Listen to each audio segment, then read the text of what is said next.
हम पहली, दूसरी, तीसरी औद्योगिक क्रांति में पीछे रह गए। अब हमें चौथी औद्योगिक क्रांति में दुनिया का नेतृत्व करना है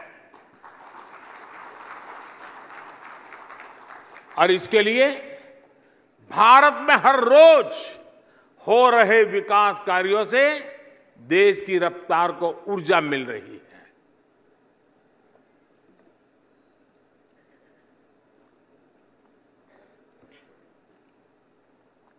भारत में हर दिन,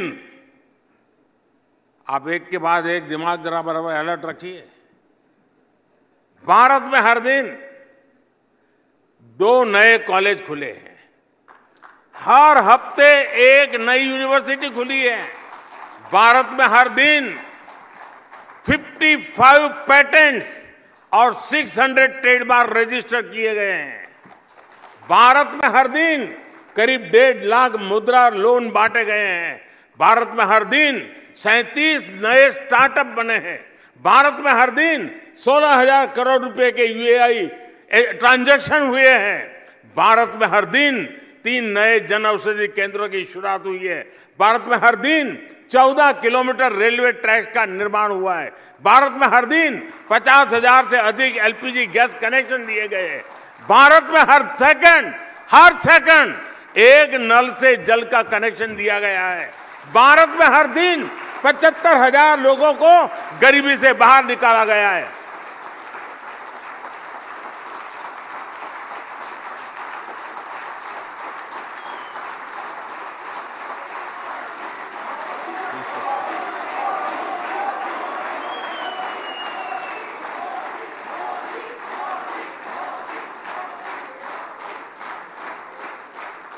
हमने तो हमेशा से ही गरीबी हटाओ के सिर्फ नारे सुने थे।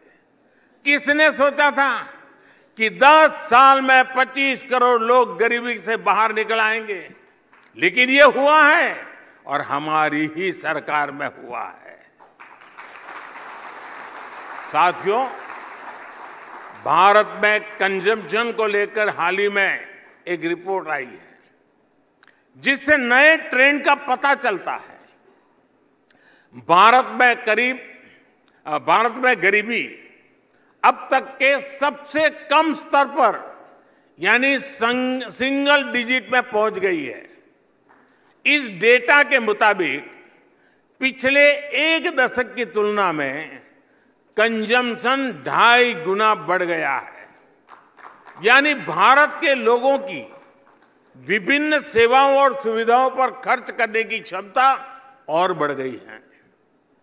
ये भी सामने आया है कि पिछले 10 साल में गांवों में कंजम्पशन शहरों की तुलना में कहीं ज्यादा तेज गति से बढ़ा है।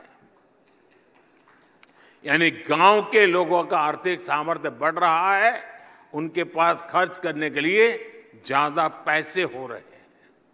ये ऐसे नहीं हुआ है, ये हमारे उन प्रयासों का परिणाम है जिनका फोकस गांव, गरीब और किसान है। 2014 के बाद से हमारी सरकार ने गांवों को ध्यान में रखकर इंफ्रास्ट्रक्चर का निर्माण किया। गांव और शहर के बीच कनेक्टिविटी बेहतर हुई, रोजगार के नए अवसर तैयार किए गए, महिलाओं की आय बढ़ाने के साधन विकसित किए गए। विकास के इस मॉडल से ग्रामीण भारत सशक्त हुआ है। मैं आपको एक और आंकड़ा दूंगा। भारत में पहली बार कुल खर्च में भोजन पर होने वाला खर्च 50% से भी कम हो गया है। यानी पहले जिस परिवार की सारी शक्ति भोजन जुटाने में खर्च हो जाती थी, आज उसके सदस्य सारी चीजों पर पैसे खर्च कर पा रहे हैं। साथियों, पहले की सरकारों की एक और सोच थी कि वो देश की जनता को अभाव में रखना पसंद करती थी। अभाव में रह रही जनता को ये लोग चुनाव के समय थोड़ा बहुत देकर अपना स्वार्थ सिद्ध कर लेते थे। इसके चलते ही देश में एक वोट बैंक पॉलिटिक्स का जन्म हुआ। यानी सरकार केवल उसके लिए काम करती थी जो उन्हें वोट देता था। लेकिन साथियों, बीते 10 वर्षों में भारत इस स्कैर्सिटी माइंडसेट को पीछे छोड़कर आगे बढ़ चला है। भ्रष्टाचार पर लगाम लगाकर हमने ये सुनिश्चित किया है कि विकास का लाभ भारत के हर क्षेत्र को समान रूप से दिया जाए। हम पॉलिटिक्स ऑफ स्कैर्सिटी नहीं, गवर्नेंस ऑफ सैचुरेशन पर विश्वास करते हैं। हमने तुष्टीकरण न करके देशवासियों के संतुष्टीकरण का रास्ता चुना है। बीते 10 वर्षों में यही हमारा एक मंत्र है, यही हमारी सोच है, यही सबका साथ सबका विकास है। हमने वोट बैंक पॉलिटिक्स को पॉलिटिक्स ऑफ परफॉर्मेंस में बदला है। जब अभाव होता है तो करप्शन होता है, भेदभाव होता है। जब सैचुरेशन होता है तो संतुष्टि होती है, सद्भाव होता है। आज सरकार अपनी तरफ से घर घर जाकर लाभार्थियों को सुविधाएं दे रही है। अपने बीते समय में मोदी की गारंटी वाली गाड़ी के बारे में जरूर सुना होगा। देश में पहले कभी ऐसा नहीं हुआ कि सरकार के अफसर गाड़ी लेकर गांव-गांव जाए और पूछे कि सरकार की योजनाओं का लाभ आपको मिला या नहीं मिला। आज हमारी सरकार खुद लोगों के दरवाजे पर जाकर कह रही है कि सरकारी योजनाओं का लाभ उठाइए। इसलिए मैं कहता हूं, जब सैचुरेशन एक मिशन बन जाए तो हर प्रकार के भेदभाव की गुंजाइश खत्म हो जाती है। और इसलिए मैं कहता हूं कि हम राजनीति नहीं, राष्ट्र नीति पर विश्वास करने वाले लोग हैं। साथियों, हमारी सरकार नेशन फर्स्ट के सिद्धांत को सर्वोपरि रखते हुए आगे बढ़ रही है। पहले की सरकारों के लिए कोई काम नहीं करना, ये सबसे बड़ा आसान काम बन गया था। लेकिन इस वर्क कल्चर से ना देश बन सकता है और ना देश आगे बढ़ सकता है। इसलिए हमने देश हित में निर्णय लिए, पुरानी चुनौतियों का समाधान किया। आर्टिकल 370 की समाप्ति से लेकर, मैं मूवी की बात नहीं कर रहा हूं,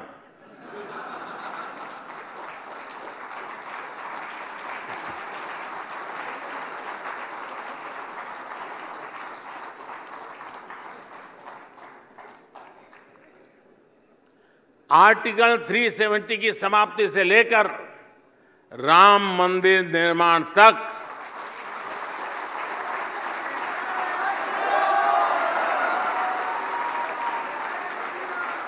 ट्रिपल तलाक के अंत से लेकर महिला आरक्षण तक, 1 रैंक 1 पेंशन से लेकर चीफ ऑफ डिफेंस स्टाफ का पद तक सरकार ने नेशन फर्स्ट की सोच के साथ ऐसे हर अधूरे काम पूरे किए। साथियों, 21वीं सदी के भारत को अपने आने वाले दशकों के लिए भी हमें आज ही तैयार करना होगा। इसलिए आज भारत भविष्य की योजनाओं में भी तेजी से आगे बढ़ रहा है।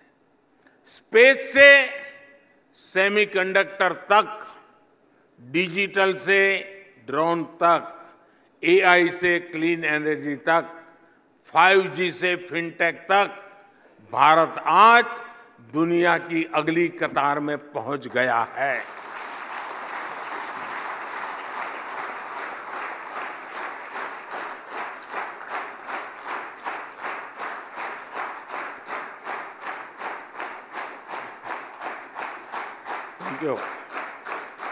भारत आज ग्लोबल वर्ल्ड में डिजिटल पेमेंट्स की सबसे बड़ी ताकतों में से एक है।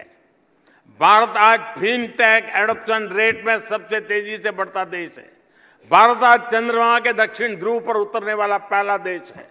भारत आज सोलर इंस्टॉल्ड कैपेसिटी में दुनिया के अग्रणी देशों में से एक है। भारत आज 5G नेटवर्क के विस्तार में यूरोप को भी पीछे छोड़ चुका है। भारत आज सेमीकंडक्टर सेक्टर में भी तेजी से आगे बढ़ रहा है। भारत आज ग्रीन हाइड्रोजन जैसे फ्यूचर के फ्यूल पर तेजी से काम कर रहा है।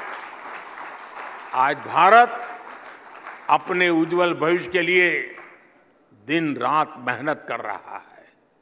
भारत फ्यूचरिस्टिक है और इसलिए आज जब सब लोग कहने लगे हैं इंडिया इज द फ्यूचर, आने वाला समय और महत्वपूर्ण है।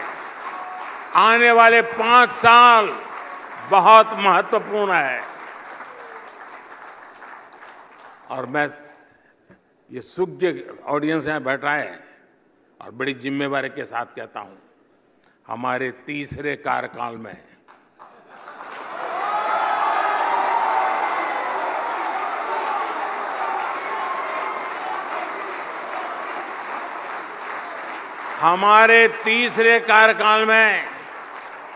हमें भारत के सामर्थ्य को नई ऊंचाई तक पहुंचाना है।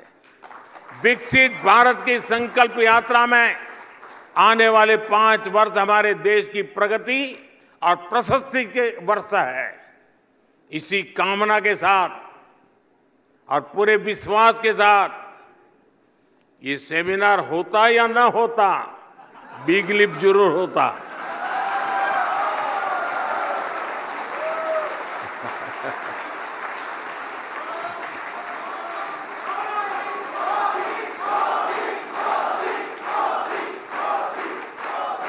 इतना फायदा जरूर हुआ कि आपने बिग लिप का कार्यक्रम रखा तो मुझे भी अपने लिप खोलने का मौका मिल गया।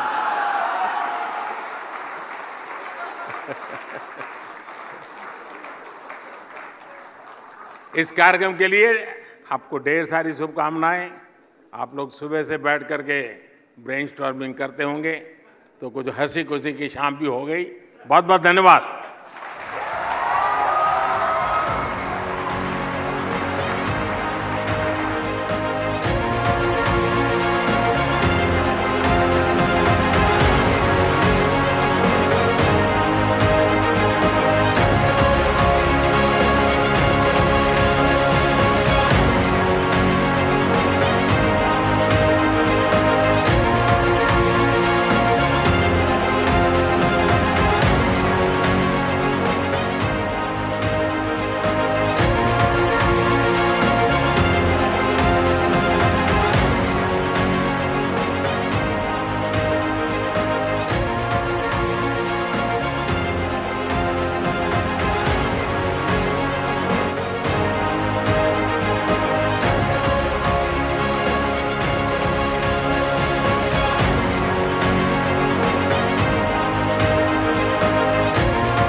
All right, a very big thank you to our Honorable Prime Minister Shri Narendra Modi for sharing his precious time with us and sharing with us his vision of a growing and rising India.